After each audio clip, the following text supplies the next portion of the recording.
Ce ne sont plus ceux qui cultivent les beaux-arts, ce ne sont pas ceux qui s'occupent de l'art, art poétique ou bien musique.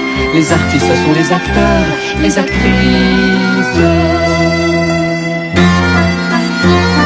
Si nous étions des artistes, nous ne dirions pas le cinéma, nous dirions le ciné. Mais si nous étions de vieux professeurs de province, nous ne dirions ni ciné ni cinéma, mais cinématographe.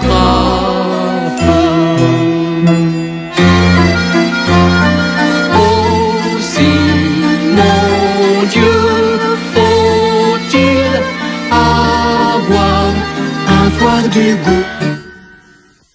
Alors je préviens tout de suite ceux qui nous écoutent que cette émission du cinéma des cinéastes est tout à fait particulière, dans la mesure où je vais déroger à la règle que je me suis toujours imposée, qui est une règle de bienveillance, quitte à passer pour idiot. J'ai toujours pensé que la bienveillance était toujours beaucoup plus éclairante que la hargne ou la mesquinerie. Ceci pour introduire un entretien contradictoire avec Serge Danet, qui est rédacteur en chef de Cahiers Cinéma.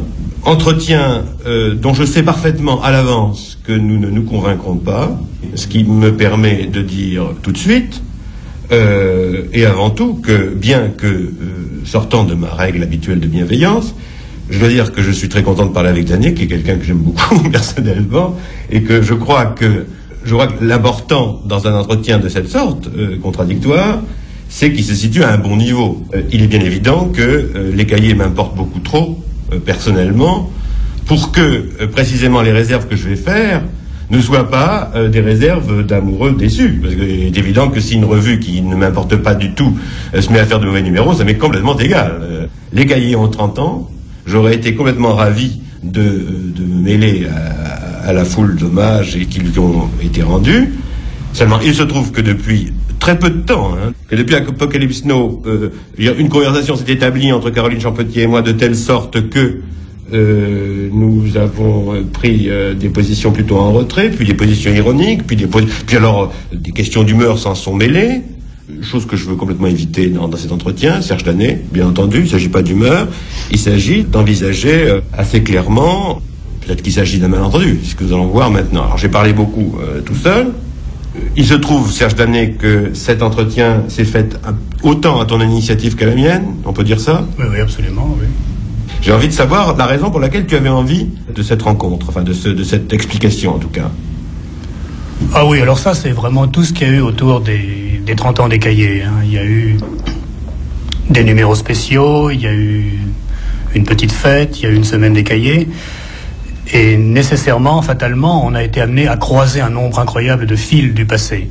Et on s'est rendu compte que les cahiers, ça avait croisé biographiquement un nombre énorme de gens qui sont dans le cinéma à différents postes à Paris, et que chacun tenait un petit bout de l'histoire de la revue, un petit bout de la légende aussi, ou du mythe, et que c'était nous qui avions pris l'initiative de faire en sorte que tout ça bouge un peu plus vite. Et on savait bien que faire ces numéros spéciaux, que faire cette fête, tu sais, les cahiers sont pas très mondains, mais là, on a voulu vraiment marquer la chose. Ça a permis de renouer des dialogues qu'on croyait morts. Ça a permis également de se rendre compte qu'il y avait des faux dialogues qui n'étaient pas très vivants, et peut-être que le nôtre était parmi ceux-là, peut-être parce que justement cette règle de bienveillance que tu avais observée avait ses limites aussi, et c'est peut-être bien qu'aujourd'hui on en parle.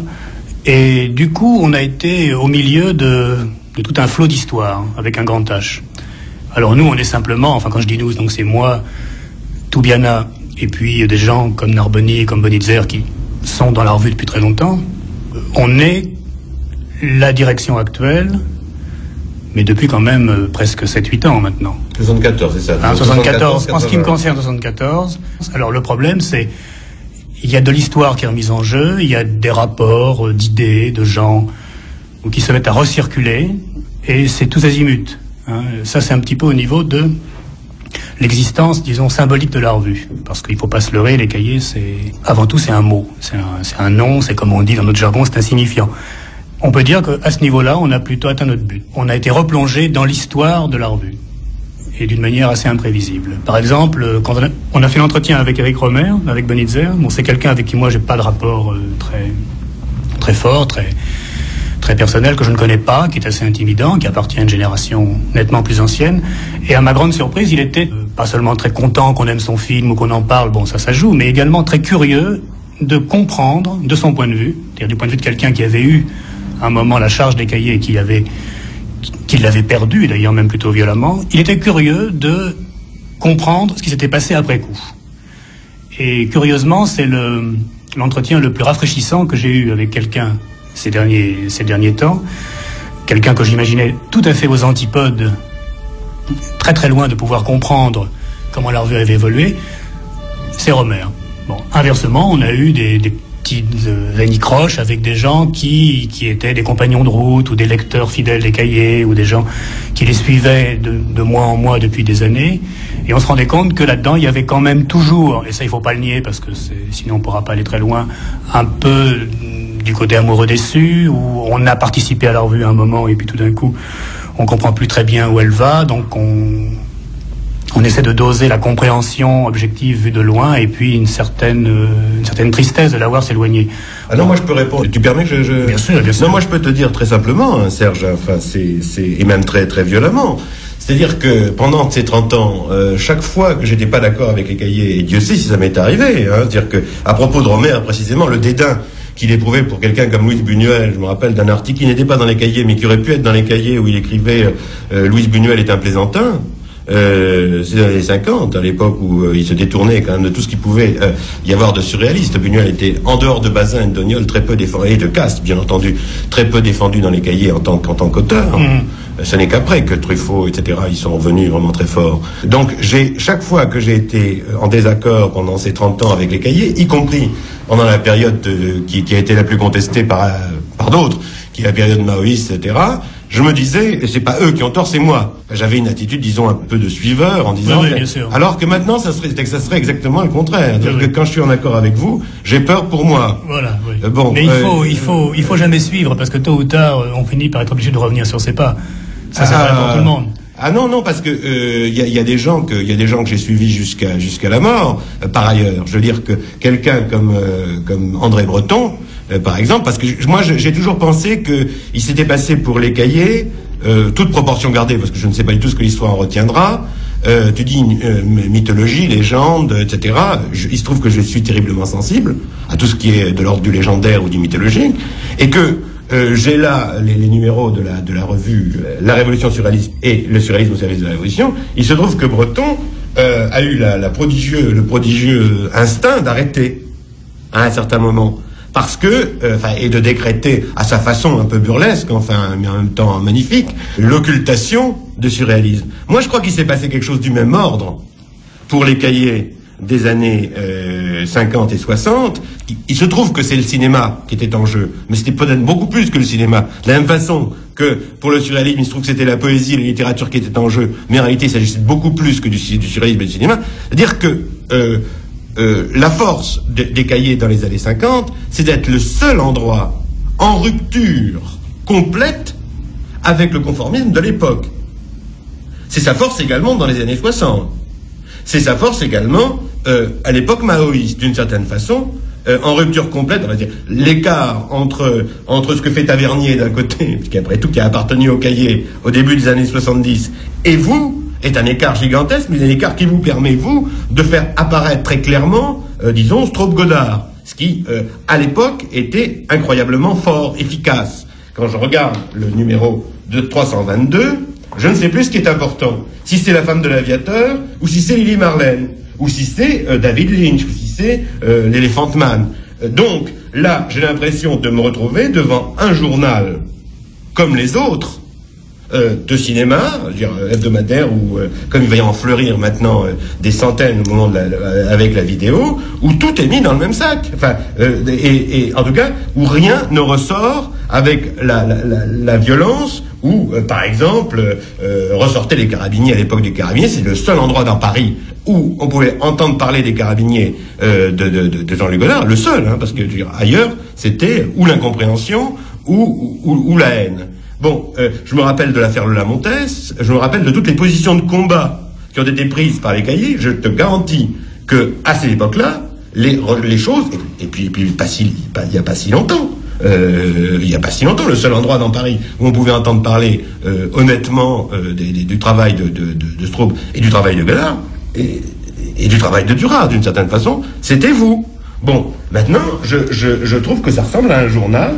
Je trouve aussi que c'est exactement le contraire et je peux le démontrer, de ce que les cahiers ont été toujours. Les cahiers ont toujours plaidé, et ça, l'importance de Bazin est considérable, et pas seulement l'importance de Bazin, celui qui l'a précédé aussi, Jean-Georges Auriol. N'oublions jamais Jean-Georges Auriol, et Alexandre Astruc, et Roger Lénard. Jamais. Bon. Ces gens étaient des gens complètement généreux. Ces gens étaient généreux aussi bien avec les cinéastes qu'avec les films, qu'avec les personnages des films. La plus belle histoire, c'est celle de Bazin, ne comprenant rien dans un premier temps au film américain de Renoir, convaincu par des jeunes gens qui lui en ont parlé avec un certain enthousiasme, qui étaient peut-être Truffaut et peut-être Rivette, les revoyant et écrivant « Je me suis trompé ». Bon, il y avait cette générosité-là qui était à l'égard de tout. Or, j'ai l'impression que quand je lis Ponitzer, que maintenant je comprends, alors que pendant des années je ne l'ai pas compris, et je dois le dire honnêtement, je m'aperçois que, voilà, je lis, et l'on connaît, il s'agit de Rohmer, et l'on connaît d'ailleurs le goût pervers de l'auteur pour des personnages exemplairement fades. Cette fadeur atteint ici son comble, non seulement avec la patauderie d'amoureux transi du personnage central, François, qualifié de minable par l'ami, minable, l'amie elle-même peu reluisante, d'Anne, sa bien-aimée, mais surtout avec Anne elle-même, dont le personnage concentre comme à plaisir tout ce qu'il peut y avoir de plus affaissé, de plus désespérant dans un être, tous les signes de l'antivie. Alors là, il va tellement loin que là, il refait le film à sa façon, j'ai rien contre. Mais enfin, on sent bien que c'est ça qui l'excite, c'est ça qui lui apparaît jouissif. Et c'est d'autant plus vrai que l'autre aussi, le Skorecki, alors, jouit littéralement de la bêtise de cette pauvre Chinugala dans Lily Marlène. Et idiote. Alors, idiote souligné, puisque c'est un caractère particulier. Bon, donc, il y a l'inverse. Moi, je lis actuellement dans les cahiers, non pas une absence de ligne, mais une sorte de délectation morose, morbide, avec, ce sentiment qu'on avait un peu commencé à explorer un jour au cours d'un entretien avec Narboni, je crois, qui était, il disait, en parlant de je ne sais quoi, il y a de la perte. Fait que cette idée de la perte, mais attention, je veux dire que c'est un sentiment qu'il faut manipuler avec extrême précaution, sans quoi on risque soi-même de sombrer dans quelque chose qui, finalement, ressemble au visage, à ces visages que je croise quand je les croise dans les projections, et qui me font délibérément horreur, parce que j'y sens tout le contraire de ce que j'attends de quelqu'un qui... je ne dis pas qu'il faut être optimiste, hein, dans une période comme là. Encore que peut-être, ce serait la façon de se marquer le non-conformisme par rapport... Mais j'ai l'impression que vous vous êtes confondu à la grisaille environnante. Bon, alors, on ne sait pas trop à quoi répondre là-dedans, parce qu'il y a de tout. Il n'y a rien de pire que l'anticonformisme comme surmoi. Bon, je suppose que ça peut faire vivre une émission de radio, ça ne peut pas nourrir tous les mois un journal, et ça ne peut pas non plus se prévoir. Tu as très très bien résumé tout ce qui avait été violent dans les cahiers. Alors, Auriol, c'était bon, ça j'ai pas connu. Bazin, c'était assez dogmatique. Les jeunes Turcs, c'était pas détendre. La nouvelle vague, ça a été violent. Le nouveau cinéma des années 60, c'était aussi très aventurier, et y compris la période maoïste, dont maintenant les gens seraient quasiment prêts à parler avec nostalgie, même s'ils ont été terrorisés à l'époque, ou s'ils n'ont pas aimé ça, ou s'ils n'ont pas compris, sans parler de la période théorique qui a précédé la période dite maoïste, où les cahiers ont délibérément intellectualisé tellement les choses que les gens n'y comprenaient plus rien. Alors, moi je veux bien, ça veut dire qu'il y a dans cette revue une sorte de fil rouge dont on ne peut pas être le maître, dont on ne peut pas être le promoteur, et dont on peut encore moins être le chantre rétrospectif, parce que on appartient à une période de la revue, et puis pas à toutes. On peut évidemment gérer l'image globale du tout en disant formidable, le maoïsme, j'en étais pas, mais c'était formidable. Straub-Godard, il y a encore 1 an ou 2, oui, Duras, ça fait 1 an qu'on a fait le numéro spécial. Ça me paraît une attitude un peu la gare des Michards, si tu veux. C'est-à-dire un petit peu, la revue est dans l'histoire, dans la mythologie, elle a une sorte d'essence qui lui est, qui est toujours plus grande que les gens qui font la revue. Quoi qu'elle fasse, elle est toujours un petit peu en deçà de ce qu'elle a fait avant, et puis ça se répercute tout le temps comme ça à l'infini. C'est-à-dire qu'on peut très bien avoir dans quelques années des gens qui disent « Ah, la période 80, formidable ». Bon, moi je suis devenu un petit peu serein par rapport à ça. Ce qui me frappe au contraire, c'est l'extraordinaire stabilité de cette attitude des gens par rapport au cahier. Ils acceptent d'être violentés par une revue qui, au fil des années, passe par des périodes très très différentes, est faite par des gens très différents, se bat sur des fronts et mène des combats très hétérogènes entre eux, parce qu'il n'y a pas beaucoup de points communs entre le combat de la nouvelle vague, le combat, si on peut appeler ça comme ça, pour imposer une certaine exigence théorique à la revue, ou le combat politique, plus ou moins fourvoyé, mais absolument sincère de l'époque. Bon, tous ces combats n'ont pas de point commun, sinon que c'est toujours dans une revue, et c'est toujours la même, qu'il s'exprime avec le plus de risques, et qu'on prend des risques. Alors, il se peut qu'aujourd'hui, on prenne moins de risques. Bon, toi-même, tu dis que jusqu'au numéro Duras, c'est bien, donc ça veut dire qu'il y a 3-4 numéros récents qui t'inquiètent. Très bien, formidable. Ah non, j'ai pas dit, non, attention, on va pas, c'est l'horloge, ça commence à ressembler à un débat avec toi. J'ai pas dit que le numéro Duras, c'est elle qui l'a fait. Non, le numéro Duras, je suis désolé, c'est moi qui lui ai demandé de le faire. Il fallait aussi avoir l'idée. Écoute, non, il n'y a pas toutes les revues de cinéma qui Duras. Pour moi, ça commence à Apocalypse Now. Bon, attends, on va parler d'Apocalypse après, mais c'est important de dire que le numéro Duras, comme le numéro Silberberg, comme le numéro Godard, c'est des idées qui sont nées dans la rédaction de la revue et qui ne pouvaient naître qu'au cahier. C'est facile après de dire, c'est les autres qui ont tout fait. D'abord, ça n'a pas été facile à faire. C'est jamais facile de travailler avec un auteur au sens plein du terme, comme Marguerite ou comme Jean-Luc. Et deuxièmement, ça ne pouvait pas naître à Positif, pas au cinématographe. C'est très différent. Ça veut dire qu'il y a un profil différent de revue. Peut-être qu'aujourd'hui, mais peut-être qu'aujourd'hui, on passe un peu à côté du fait que, par exemple, c'est faire des numéros comme ça. C'est ne pas abandonner cette idée essentielle au cahier qu'il y a toujours entre l'écrit et l'image des rapports très forts et qu'il ne faut pas en avoir honte. Et c'est important à dire à un moment où on entend de toutes parts un discours complètement archaïque sur le cinéma, c'est l'image, un film est bavard. Moi, j'ai entendu ça au Masque et la Plume, sur le film de Romer, en disant c'est pas du cinéma parce que ça parle trop. Bon, on a peur quand on voit ça, on se dit qu'on va avoir des luttes bientôt amenées. Mais des luttes qui ressemblent beaucoup à celles qu'on avait cru déjà gagner en 60. Bon, donc, il y a beaucoup plus d'obstination plutôt que de fidélité à quelque chose que de rupture. Simplement, les gens, les sujets, eux, n'accompagnent pas la revue pendant 30 ans. Moi, j'ai fait 7 ans comme principal responsable puis comme rédacteur en chef. Toi, je ne sais pas, tu as écrit pendant un certain nombre d'années. Non, moi, j'ai pas du tout écrit au cahier. Si, tu as écrit un texte sur L'homme qui doit Liberty Valence. Tu écrivais, j'imagine Jean-Pierre Léaud sortant du film, criant terrible. Enfin, je me rappelle très bien de ce texte. Écoute, ça compte pas, enfin... oui, mais visiblement, moi, ça compte. Je me considérais comme un lecteur, alors vraiment... Non, c'est comme tu me parles que j'ai jamais, alors là vraiment, s'il y a quelque chose que j'ai jamais voulu faire, c'est faire partie parce que je suis tellement individualiste de tempérament, dans la cour de récréation, quand j'avais 6 ans, je pouvais pas passer d'un groupe, je passais d'un groupe à l'autre parce que je pouvais pas m'intégrer à un des groupes. C'est donc la seule idée d'appartenir à un groupe, fût-ce les cahiers, mais était insupportable, c'est tout. Je veux dire, c'est une question c'est pour ça que je suis tellement content de faire de la radio et de la télé comme individu. Non, d'accord, ok, bon, alors admettons que c'est parce que j'avais envie de diriger les cahiers, ou d'écrire dans les cahiers. J'ai pas dit ça, je l'ai même pas pensé. Non. Simplement, les gens parlent des cahiers toujours comme d'une chose qui leur tient quelque part au cœur plus que quelque chose d'autre, ce qui est bien. et ce qui en même temps crée des phénomènes de dogmatisme. Non, maintenant pour la question des cahiers aujourd'hui, c'est clair qu'il y a un risque d'éclectisme, c'est clair. Bon, en même temps, ce risque doit être pris parce qu'il n'est pas possible de gérer éternellement un acquis qui soit est passé à l'université, pour le cas de la théorie, soit est complètement, disons, au point mort, pour ce qui est, disons, le cas de tout le débat sur cinéma et politique, qui est un débat qui n'est pas du tout, qui n'a pas avancé, qui est un débat qui a été abandonné, parce que la France, en 10 ans, s'est complètement replongée dans une léthargie, et que quand ça va rééclater, tôt ou tard, la question de l'art engagé, on retrouvera les mêmes débats qu'en 68-73, déjà à époque à laquelle on retrouvait les mêmes débats qu'en 36, c'est-à-dire que c'est quelque chose de très très lent, l'évolution du débat cinéma engagé.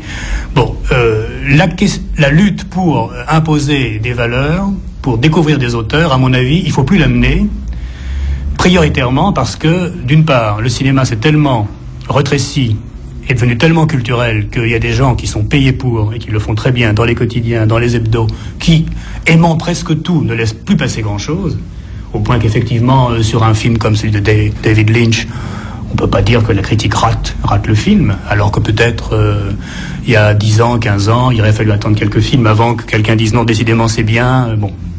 Donc c'est un combat qui est relativement gagné, avec un côté aussi victoire à Pyrrhus. Parce que par exemple, j'apprends là à l'instant que vous aimez bien le film de Luc Béraud. Bon, moi je trouve ça. Ouais, ah bon. Non, mais quelqu'un m'a dit. Alors bon, si ça avait été vrai, j'aurais trouvé ça effectivement très très affligeant. Non, attention, j'ai trouvé le film de Luc Béraud suffisamment intéressant. Ah bon? Parce que moi je le trouve absolument inintéressant. Pour lui consacrer 1 heure de cette émission. Alors ça me paraît aberrant. Si tu veux, on pourrait. Non, ça va. Mais je veux dire, non, mais tu vois, ça veut dire qu'on n'est pas finalement tellement sur les mêmes positions et qu'il y a des choses qui sont. Mais quelle position? Qui nous divisent absolument. Mais quelle position? Non, parce que tu dis les cahiers c'est comme tout le monde, tout ça. Non, il y a vraiment il y a beaucoup plus de différences qu'on croit. Non, mais enfin, attention, il s'agit pas du tout, parce que pour être Lagarde et Michard, moi je veux bien l'être jusqu'au bout, hein, et dire qu'actuellement, je vis beaucoup plus en 1928 et en 1950, compte tenu de mes travaux personnels, que en 1981. Bon, et aussi peut-être par option personnelle. Bon, il se trouve que quand je regarde ce qui a été écrit dans les années 28 sur le cinéma, je trouve des textes tout à fait étonnants. Je trouve les textes de Desnos, par exemple, tout à fait étonnants, qui sont absolument sublimes dans leur part positive, c'est-à-dire quand ils aiment quelque chose, et à ce moment-là, ils le font d'ailleurs de manière très concrète. Il y a vraiment un roman du spectateur qui suffit de capter à travers ces textes pour voir comment ces jeunes gens, et j'imagine très très bien Prévert et Jean-Paul Le Chanois jeune et Jean-Georges Auriol et Desnos fabriquant la première revue du cinéma, et je les vois très très bien dans leur cinéma, je les vois très très bien vivants, je les vois... Mais, oui, mais ça c'est... Non, attends. C'est pas les cahiers du tout. Non, attends. Et je vois très très bien comment ils ont pu aimer certaines choses et comment ils en ont très très bien parlé et comment ils se sont trompés complètement parce que c'était la boutique d'en face. Ils ne comprenaient rien, du moins à la revue du cinéma, ils ne comprenaient rien ou très peu de choses au cinéma de Marcel L'Herbier, au cinéma d'Abel Gance, au cinéma de Jean Epstein, qui appartenait au clan d'à côté, d'en face. Bon. Alors, donc, je m'aperçois toujours que la part positive est toujours plus intéressante que la part négative, et que donc, alors, de ce point de vue-là, c'est pas les options pour ou contre qui me gênent, c'est la façon dont c'est fait, c'est le style, c'est le ton que je mets en question. Si vous mettiez à défendre du jour au lendemain, avec la dernière violence, un cinéaste que je n'aime pas, ou si vous faites, ou le contraire, je veux dire, moi, je crois être capable, soit d'être convaincu, soit de dire tout de même, je suis pas d'accord du tout, mais qu'est-ce que c'est bien, enfin qu'est-ce que ça a comme envolée, comme style, comme ton. Bon, alors moi c'est une dégradation du ton, beaucoup plus que des options et c'est absolument évident dans le petit bout de texte que j'ai lu, et moi c'est la façon dont le ton des cahiers s'est complètement dégradé depuis un temps, que je pourrais pas situer là, parce qu'une dégradation, il n'y a rien de plus lent. Et peut-être les gens eux-mêmes, enfin, il est possible que les gens que je mets en question là aient été, après tout, on voit des cinéastes dégradés, pourquoi des historiens ou des écrivains de cinéma ne se dégraderaient pas? Et il me semble que non seulement il y a dégradation, mais il y a désir de dégradation. Et que entre les deux, il y a une espèce d'ambiguïté très étrange qui fait que on ne sait plus très bien où ça va. Et ça me paraît absolument sensible dans le texte de Bonitzer, par ailleurs intelligent, sur Homer, et le texte de Skorecki sur Lili Marlène. Oui. Je veux dire que, bon, alors attention, on parle si on parle aussi d'une ligne générale, tu parles d'une ligne générale qui, avec des timoniers, toujours placés là par un destin qui serait la ligne rouge des cahiers. Moi, je pense qu'il y a une dégradation, et qu'il y a une dégradation absolument évidente de gens qui avaient plutôt envie de faire des films, en théoriciens et en professeurs, et que c'est d'ailleurs pas particulier aux cahiers. Dans les années 50, Sartre éprouvait le besoin de faire du théâtre, d'écrire des romans. Actuellement, on le voit bien à travers les études qui ont été faites récemment, on est en plein règne des professeurs, enfin, aussi éminents soient-ils, que ce soit Deleuze, Lévi-Strauss, etc. Mais j'ai peur que ça ne se traduise pas, même littérairement parlant, par des choses bien éclatantes. Pour prendre des tout petits exemples de style, enfin, alors, typique des cahiers d'aujourd'hui.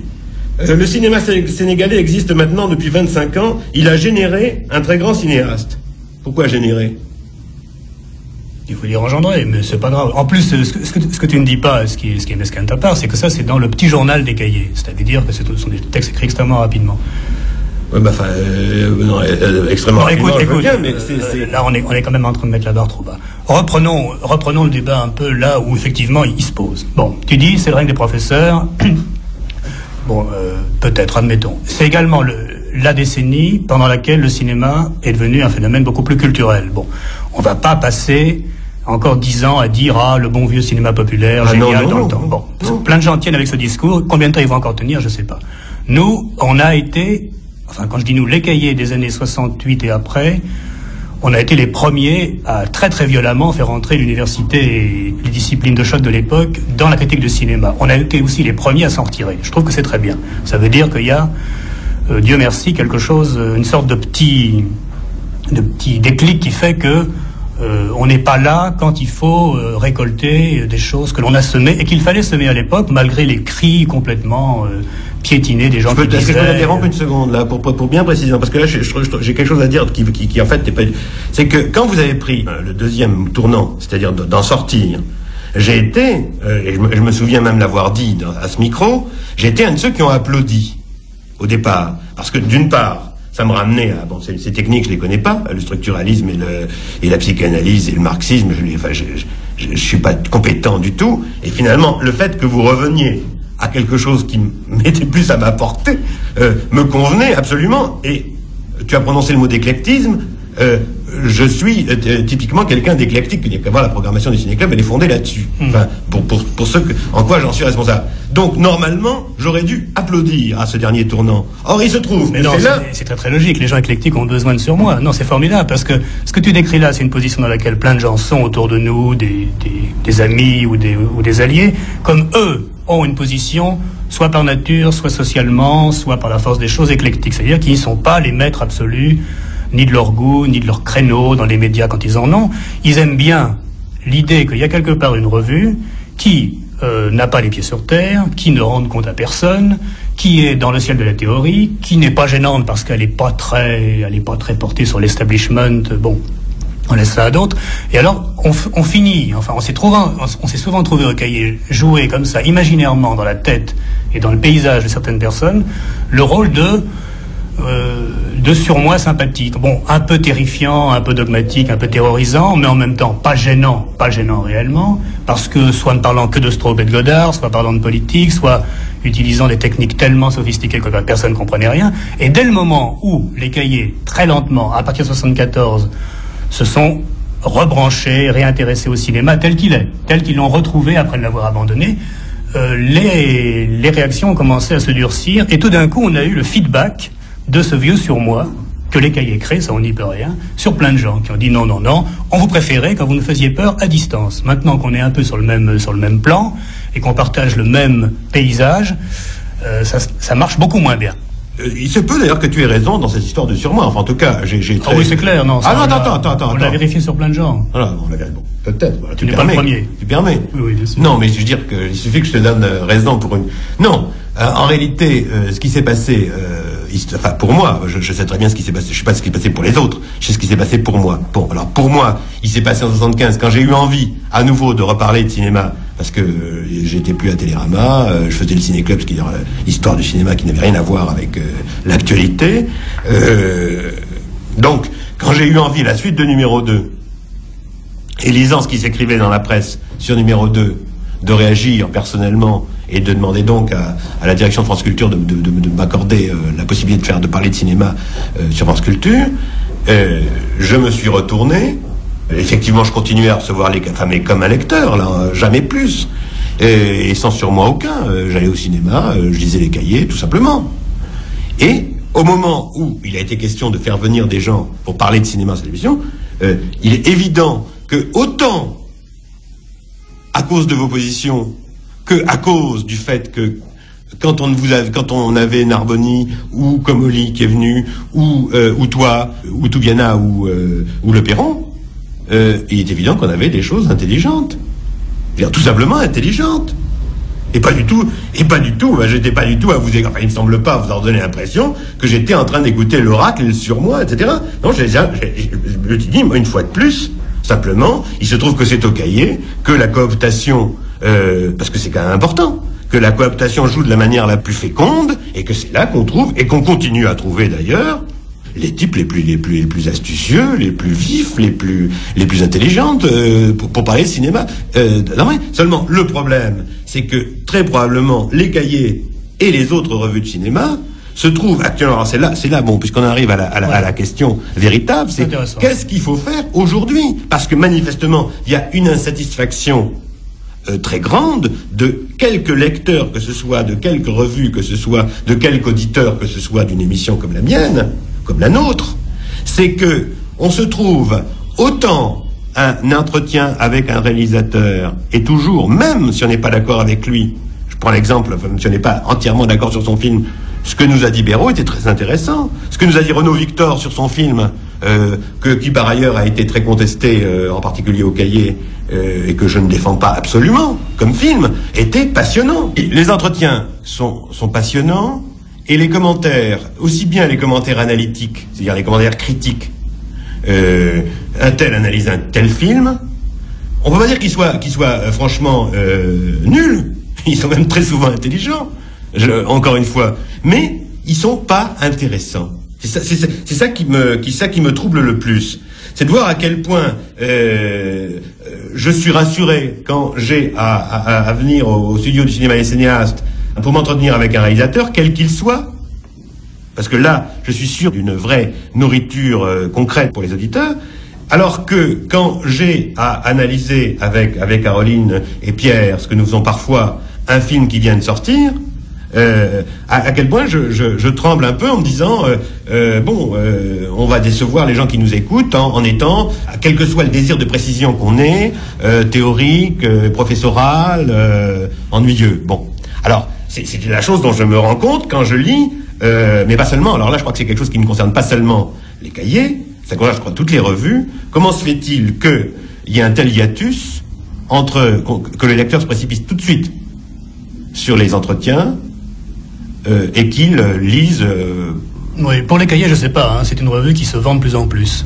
Ça nous surprend nous-mêmes, on est très contents, mais il y a évidemment et visiblement depuis pas très longtemps un public nouveau qui ne sait pas tout ce qu'on a abordé aujourd'hui. Alors pour moi, c'est un peu une énigme, mais en même temps, c'est un très bon signe. Maintenant, pour reprendre la question à son plus grand degré de généralité,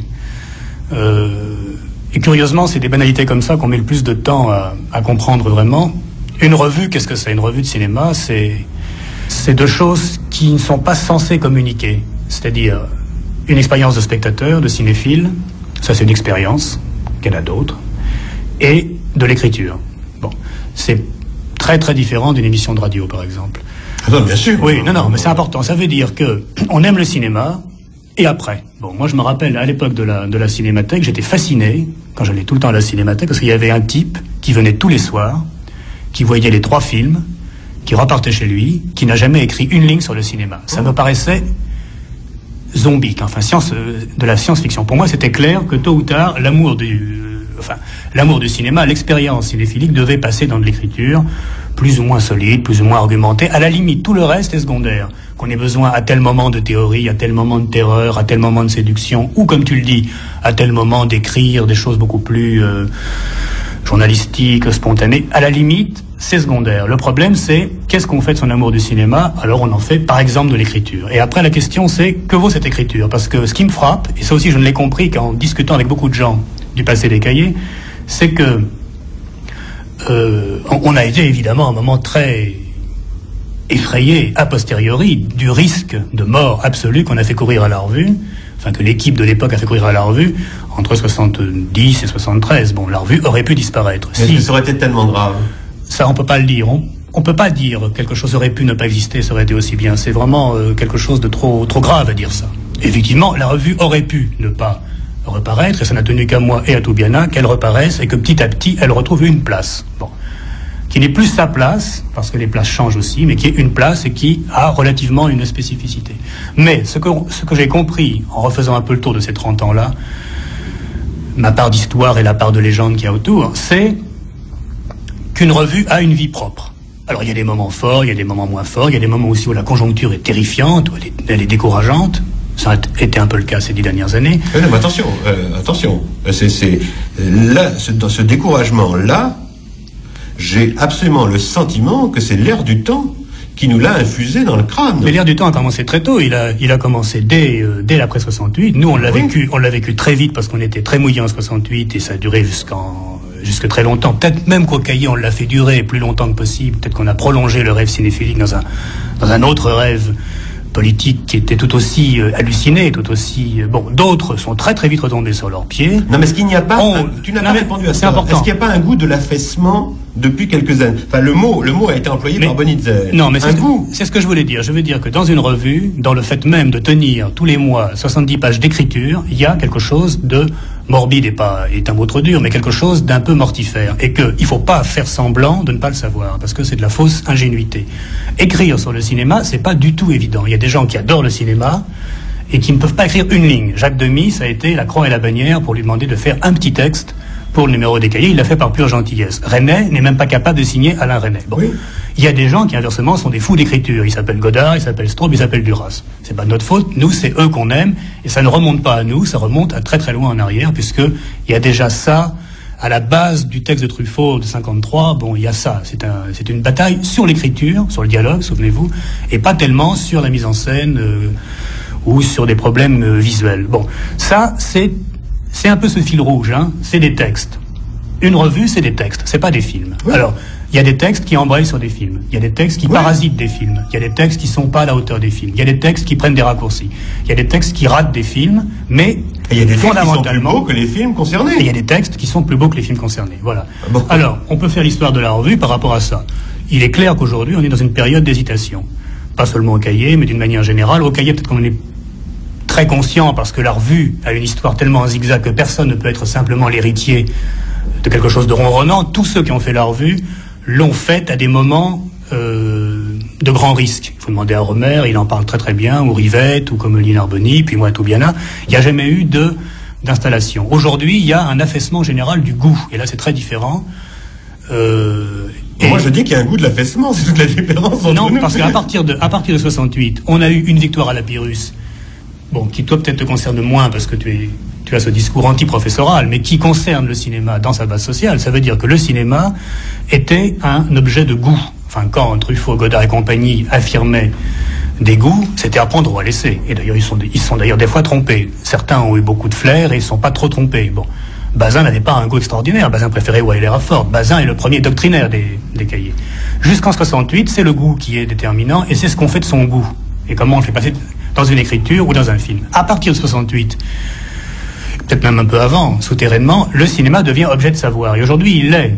Si tu es angoissé quand tu fais une émission d'analyse sur les films, c'est pas par hasard. Le cinéma est attendu par les gens qui écoutent ton émission, ou qui lisent les cahiers, ou qui font la queue aux hautes feuilles comme un objet de savoir. Ça veut dire qu'ils s'attendent à ce que on soit en droit, à propos d'un film de Bergman, de parler de Freud. Alors c'est terrorisant, parce qu'on se rend compte qu'on n'a pas lu Freud, ou mal lu, ou qu'il faut faire des heures supplémentaires, ou qu'il faut rattraper des cours pour grands débutants. Et c'est pas une bonne chose, parce que je pense que c'est triste ce qui est perdu par la même occasion, ça veut dire une certaine fraîcheur par rapport au film. Mais rien de pire que la fraîcheur simulée, ou que la fraîcheur 20 ans après. Ça ne marche pas. Il y a aujourd'hui une situation du cinéma qui fait que les plus grands cinéastes français sont des cinéphiles, instinctifs, assez autodidactes, pas vraiment intellectuels. C'est eux qui font les meilleurs films. Bon. Et puis les gens qui viennent après, les gens de notre génération au Cahier par exemple, comme critiques, ou les gens qui, de notre génération, ont fait des films, il y a effectivement quelque chose. Alors, le mot affaissement n'est pas bon. Il y a un poids. Il y a un poids qui pèse, c'est que la cinéphilie est encore trop proche de nous. L'âge d'or plus ou moins fantasmé, plus ou moins rêvé, d'un rapport un peu comme ça, ingénu au film, que par exemple Skorecki, puisque tu l'as mis en cause, réussit avec des bonheurs divers, mais souvent avec bonheur, à restituer dans son écriture, c'est quelque chose d'un peu perdu. Alors ce qui vient à la place, c'est quelque chose de beaucoup plus difficile, ça veut dire que le goût n'est plus ce qui tranche, il y a aussi le savoir qui tranche. Au Cahier, on a été en avance, enfin les gens des Cahiers de l'époque ont été en avance pour le goût. On a été en avance pour le savoir. Aujourd'hui, c'est clair qu'il faudrait une nouvelle donne. Une nouvelle donne, pas sur l'analyse de films, sur la théorie, parce que là, on a accumulé beaucoup de choses qui sont de l'artillerie lourde, qui vont servir pendant 10 ans au moins à l'université, mais dans ce rapport, qu'est-ce qui fait écrire quand on aime le cinéma? Alors, un moment, ça a été l'amour du cinéma et l'envie de faire du cinéma. Cet âge d'or a été beaucoup mythifié. Ça a duré 5 ans, en tout et pour tout. Et c'est un événement unique dans l'histoire du cinéma. Donc, faut pas non pas plus... Du tout, si. Pas du tout, mais c'est parce que... Alors là, non, là, tu fais une erreur historique gigantesque. Si. Mais non, parce qu'il s'agit de toute l'histoire du cinéma français que tu ignores. Puisqu'il s'agit de savoir. Moi, il se trouve que je connais l'histoire du cinéma français. Or, toute l'histoire du cinéma français est faite par des gens aussi inégaux que René Clair, Abel Gans, L'Herbier, Jean-Georges Auriol, André Bazin, Louis Chavance, etc., a toujours été fait par des gens qui ont une vocation d'écrivain, première.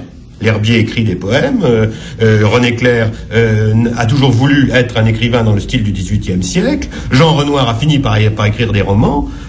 Ce sont des écrivains saisis d'admiration devant le cinéma américain, qui se mettent à écrire des textes sur le cinéma et qui, un jour ou l'autre, se retrouvent soit dans une revue, soit dans Cinéa Ciné, soit pour vous, soit dans la revue du cinéma, soit dans les cahiers du cinéma. C'est une règle qui est à l'origine, au berceau des cahiers. Il y a pas seulement André Bazin et Jacques Denolval-Croce. Oui, d'accord. Il y a Roger Lénard, Alexandre Astruc, Éric Romer, des gens, Jean-Georges Auriol, qui sont tous des gens qui, d'une manière ou d'une autre, étaient soit des écrivains en puissance, ou des essayistes ou des romanciers en puissance, soit... C'est pas ça que je dis. En tout cas, pas des professeurs. Oui, je comprends bien ton dada. Non, c'est pas ça que je dis. Si... il s'agit pas de dada, c'est de l'observation historique. Oui, d'accord. Non, moi ce que je dis c'est autre chose. C'est que c'est la thèse, enfin, que je développe dans mon texte, donc j'en suis absolument persuadé. Il y a toujours dans le cinéma français, plus que dans n'importe quel autre cinéma, un rapport très très intime entre écrire et faire des films depuis que le cinéma existe. Bon, depuis que le cinéma français existe. Oui, c'est écrit non seulement dans mon texte. Ce que je veux dire, c'est que dans une époque récente, pour prendre l'après-guerre, ça ne s'est passé qu'une fois que 4 ou 5 cinéastes importants, parce que tu cites Chavance, Auriol, Bazin, ils n'ont pas fait de films, ceux-là, importants et encore importants pour nous aujourd'hui, ont partagé le projet d'une revue. Ce qui est pas pareil. C'est pas pareil que d'écrire un texte par-ci, par-là, ou à un moment d'écrire un peu sur le cinéma. Et depuis, ça ne s'est jamais reproduit.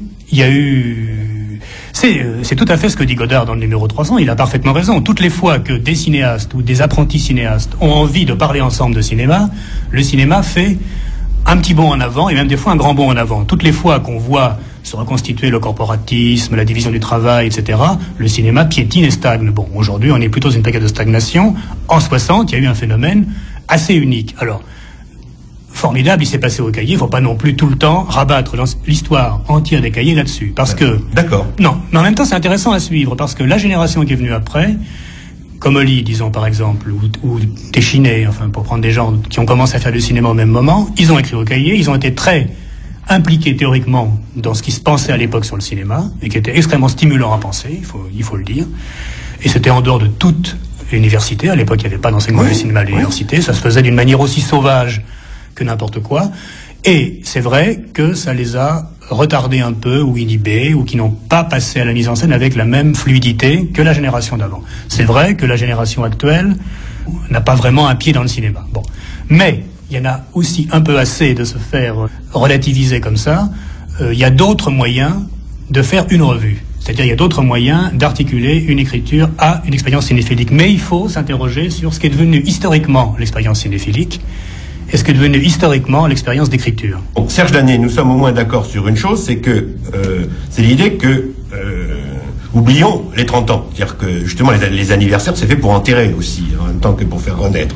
Bon, oublions les 30 ans, et d'ailleurs j'ai sous les yeux encore le mot que m'a fait passer Caroline Champetier, qui savait que j'allais te rencontrer ce matin, et avec l'idée, enfin son idée finalement, au bout de son mot, c'était si on repartait à zéro. D'ailleurs, enfin, c'est le souci que j'ai personnellement. Sinon de retrouver la fraîcheur passée, en tout cas de retrouver vraiment une fraîcheur tous les dimanches, c'est le souci de repartir à zéro. Or, moi, je vois bien que, t'ayant entendu tout à l'heure, il semble que créer, ce soit faire des films. Godard a toujours dit qu'écrire un article... Non, pas du tout. C'était aussi de la création que de faire des films. Mais ce que je trouve simplement, enfin moi, je vais te laisser bien sûr la conclusion de cette émission, puisque c'est pas à moi, ayant été si critique, de conclure dans ma propre émission. Je vais finalement, tout simplement, ce que j'attends des cahiers comme de n'importe quel bouquin sur le cinéma, comme de n'importe quelle revue ou n'importe quelle parole sur le cinéma, c'est que ce soit passionnant, intéressant, vif et surtout actuel. Or, j'ai l'impression que de ce point de vue-là, nous sommes tous à nager, à nous poser la question du qui es-tu aujourd'hui, dire qui est parce que le cinéma c'est aussi de l'histoire, c'est-à-dire que c'est toujours de l'histoire en mouvement et ce qui est et c'est pour ça que les cahiers sont tellement intéressés à deux choses, enfin à la politique, mais surtout à ce qu'il y avait derrière la politique, à savoir la morale. Alors puisqu'on arrive au bout de cette émission, bon, je te demande un peu d'en tirer la morale après tout, puisque c'est de ça qui s'est toujours s'agit, parce que le vrai fil rouge des cahiers c'est le mot moral. Oui, on peut pas dire pour les autres, et si on revenait à zéro, il faudrait que Caroline revienne à zéro de son côté. Non.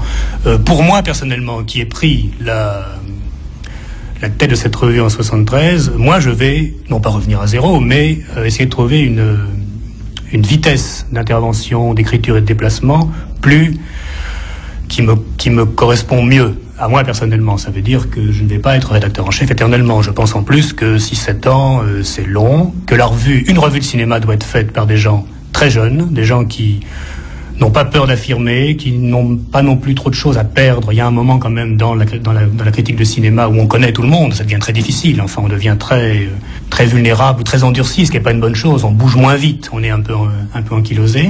Je pense donc que très très vite, et ça je ne sais absolument pas quelle forme ça va prendre, et je n'en sais pas plus que toi, et c'est la force des cahiers justement qu'on ne puisse pas léguer quelque chose en étant sûr que ça va être géré. Quand on reprend l'histoire de la revue comme toute institution digne de ce nom, c'est une suite de mini coups de force, ruptures, même des fois trahison, oubli, passage de témoins plus ou moins bien assumés, et puis on se rend compte au bout du compte qu'il y a une logique, mais ça on le dit toujours après, et quand les choses arrivent, on est soi-même le premier surpris. C'est pour ça que je boucle sur cette chose qui m'a beaucoup touché dans la manière dont Rohmer était naïvement curieux de comprendre, 10 ans après, qu'est-ce qui s'était passé après son départ, parce que pour la première fois, j'avais le sentiment que quelqu'un de l'ancienne équipe n'avait pas du tout envie de faire prévaloir une image essentielle ou idéale des cahiers, au nom de laquelle il jugerait l'équipe actuelle, à laquelle il fait confiance, avec tous ses désaccords, mais une sorte de curiosité, non pas a posteriori, mais au contraire, on pourrait dire à l'avance. Et ça m'avait pas mal touché. Bon, maintenant, la revue, elle est ouverte. Historiquement, disons que ça n'a pas été rien de la faire revenir, du point zéro. Ce qui a été semé, on ne peut pas savoir ce que c'est. Mais, pour moi, évidemment, personnellement, bon, tu parles de morale. Pour moi, la seule morale, c'est qu'est-ce qu'on fait de son amour? Qu'est-ce que ça donne comme texte?